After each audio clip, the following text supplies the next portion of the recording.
দেশের নতুন শিক্ষামন্ত্রী হলেন প্রহ্লাদ যোশী। আজ দুপুরেই শিক্ষামন্ত্রীর পদ থেকে ইস্তফা দেন ধর্মেন্দ্র প্রধান।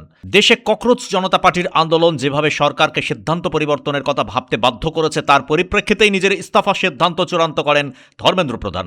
আজ দুপুরে যুব সমাজের উদ্দেশ্যে 2 পাতার একটি চিঠি লিখে ধর্মেন্দ্র প্রধান নিজের ইস্তফাপত্র পাঠিয়ে দেন প্রধানমন্ত্রীর দফতরে। সেখান থেকে তা যায় রাষ্ট্রপতির কাছে। রাষ্ট্রপতি দ্রৌপদী মুর্মু ধর্মেন্দ্র প্রধানের ইস্তফা গ্রহণ করে নেন।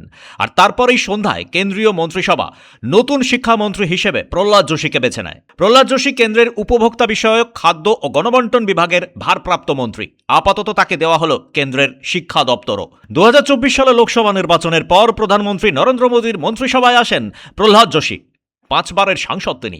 মোদী অমিত শাহদের খুব কাছের মানুষ।